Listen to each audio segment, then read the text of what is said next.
कल कल कल्लोलिनी मुनिमन हृदय संडोलिनी पाप पुंज विदारिणी परम पावन मां भागीरथी के पावन तट पर श्री व्यास जी महाराज जन्मे जय जी को श्रीमद् देवी भागवत महापुराण की कथा को श्रवण करा रहे हैं। आज सप्तम दिवस की कथा में प्रवेश करें। उस राजराजेश्वरी सर्वेश्वरी का हर जगह निवास है, चाहे वृक्ष हो, चाहे पशु हो, चाहे पक्षी हो और चाहे मानव हो, चाहे देव हो, चाहे दैत्य हो, सबके अंदर वही सर्वेश्वरी राजराजेश्वरी विद्यमान है। हर मास की तृतीया शुक्ल पक्ष को भगवती महुए के वृक्ष पर निवास करती है। प्रतिमाह के वृक्ष अलग अलग हैं। जो व्यक्ति हर शुक्ल पक्ष तृतीया को महुए के वृक्ष पर पूजन करता है तो वांछित फल भगवती प्रदान कर देती है, इसमें कोई संशय नहीं है। यही प्रकृति है, यही सृष्टि करता है, पालन करता है, संहार करता है। यही भगवती सब कुछ प्रदान करती, सब करती है। गणेश जननी दुर्गा राधा लक्ष्मी सरस्वती सावित्री च सृष्टि विधो प्रकृति पंचधा स्मृता। वही भगवती सभी रूप धारण करती है, चाहे वो दुर्गा हो, चाहे वो राधा हो और चाहे लक्ष्मी हो, सरस्वती एवं सावित्री हो, हर रूप वही धारण करती है। सृष्टि के समय परमात्मा दो रूपों में विभक्त हो गए। एक रूप प्रकृति कहा गया, दूसरा पुरुष कहा गया। जो प्रकृति हुई वही स्वर्ग लक्ष्मी बनती है, वही राज्य लक्ष्मी बनती है, वही वैकुंठ लक्ष्मी बनती है, वही ग्रह लक्ष्मी बनती है। और पुरुष जो होता है वो परमात्मा का रूप होता है। वही श्री कृष्ण की अधिष्ठात्री देवी बनती है,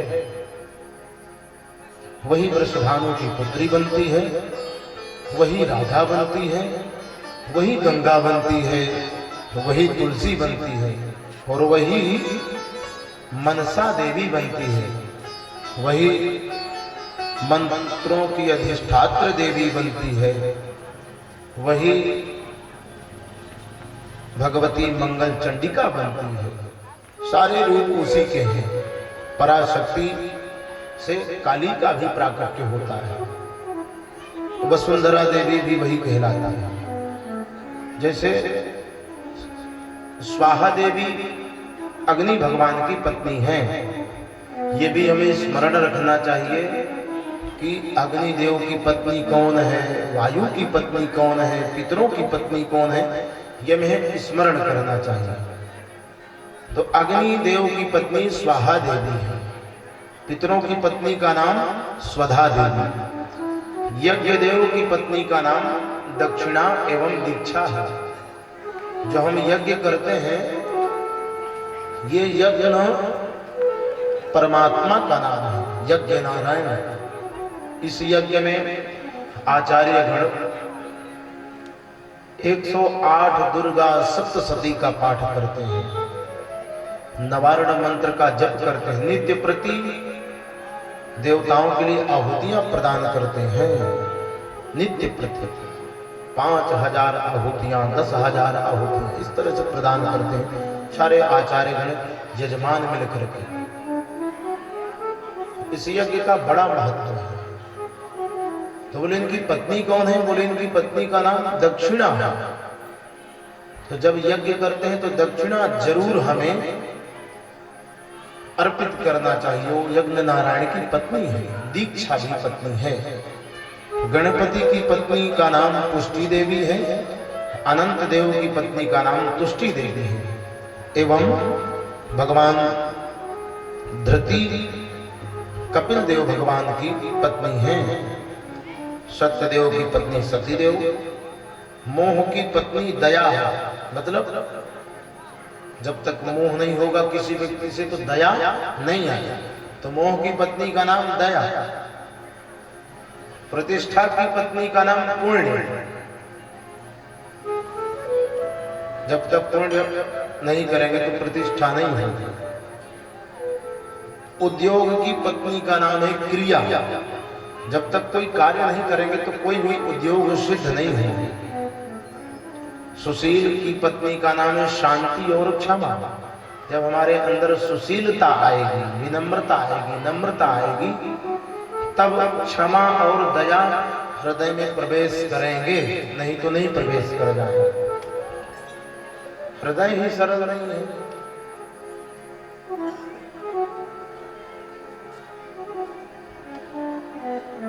ज्ञान की पत्नी का नाम बुद्धि, मेधा और धृति है। धर्म की पत्नी का नाम मूर्ति। जब हम कोई भी धर्म करते हैं तो आधार बनाते हैं किसी मूर्ति का।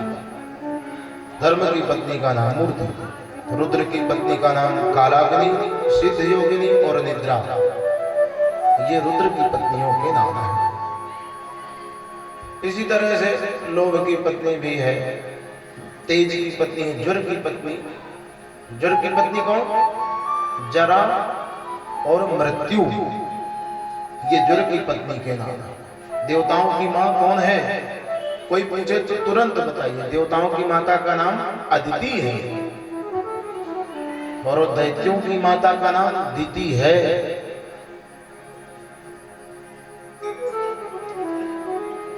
चंद्रमा की पत्नी का नाम रोहिणी देवी। रोहिणी चंद्रमा की पत्नी। 27 पत्नियां दक्ष ने प्रदान किया था चंद्रमा। मनु की पत्नी का नाम शत्रुपा। अरुंधति, गौतम ऋषि पत्नी अहिल्या, अत्रि की भार्या अनुसुईया। माने वही प्रकृति सबके रूप में आकर के विद्यमान होती है, वही ग्रह लक्ष्मी बनती है। मानव के यहाँ भी वो जन्म लेकर के आती है, वही प्रकृति है। उसी की कलाएं सब बिखर जाती हैं तो सारे रूप उसी के हो जाते हैं। श्री कृष्ण परब्रह्म कहे गए हैं। जब उनकी सृष्टि करने की इच्छा हुई तो वाम भाग से एक भगवती प्रकट हुई और दक्षिणांश से, दक्षिण भाग से पुरुष प्रकट हुआ। एक देवी प्रकट हुई वाम भाग से। श्री कृष्ण को जब सृष्टि करना हुआ, मन में इच्छा हुई कि सृष्टि करें, तो रासमंडल में पधारे। रासमंडल में जब पधारे तो परम आह्लादिनी शक्ति के साथ नृत्य करने लगे। और जब नृत्य किए तो उस देवी का तीव्र गति से श्वास बढ़ गए, श्वास की गति बढ़ गई। जब श्वास बढ़ गया तो इसी से वायु देव प्रकट हो गए। वायु की उत्पत्ति यहीं से थी। इसके बाद शरीर में स्वेद निकल आया। स्वेद मतलब पसीना। इस स्वेद से वरुण देव की उत्पत्ति हुई और उनकी पत्नी की उत्पत्ति हुई। देवी ने विहार किया और विहार करने के बाद बहुत दिनों तक गर्भ धारण किया। 100 मनवंतर तक गर्भ को धारण किया उस देवी ने। 100 मनवंतर बीत जाने पर उस आह्लादिनी शक्ति ने पुत्र को जन्म दिया, पर मन थोड़ा दुखित हो गया, छोड़ करके चल दिया ब्रह्मांड गोलक में। कृष्ण दुखित हुए, क्रोध आया, भगवान को शाप दे दिया। ऐ देवी, पुत्र को छोड़ करके जा रही हो, मैं तुम्हें शाप देता हूं, आज से तुमसे जो उत्पन्न देवियां होंगी उनके कोई पुत्र नहीं होगा, ये शाप देता हूं। श्री कृष्ण ने उस देवी को शाप दे दिया। उसी देवी की जीवा अग्र से एक सुंदर देवी प्रकट हुई जो शास्त्रों की अधिष्ठात्र देवी हुई। और भगवान श्री कृष्ण के भी दो रूप हो गए, एक रूप कृष्ण बना रहा, दूसरा चतुर्भुज रूप हो गया, विष्णु रूप में आ गए। जो देवी जिह्वा से प्रकट हुई थी उस देवी से लक्ष्मी प्रकट हुई और राधा का जन्म हुआ। राधा से करोड़ों गोपियां प्रकट हुई और श्री कृष्ण से करोड़ों गोप प्रकट हुए। सुरभि से बहुत सारी गायें प्रकट हुई। इसी बीच में श्री कृष्ण भगवान की जो अधिष्ठात्री देवी है बुद्धि की दुर्गा, वो प्रकट हुई। बोले दुर्गा मैया की जय। माँ दुर्गा के अंश से इस संसार में सभी नारियों का जन्म हुआ है, स्त्री प्रजाति का जन्म हुआ है।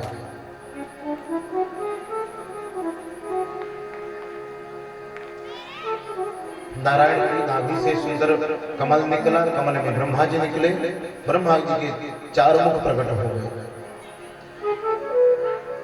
श्री कृष्ण पुनः दो रूप में विभक्त हुए, एक रूप महादेव बना शिव जी का और एक स्वयं कृष्ण ही रूप रहा। कृष्ण को इसीलिए परब्रह्म कहा गया, उन्हीं से सब प्रकट हुए। उस देवी ने जब उस बालक को ब्रह्मांड गोलक जल में छोड़ दिया था तो वो बालक पड़ा रहा। अंत में जब देखा कि मैं कौन हूं, कहां से आया हूं,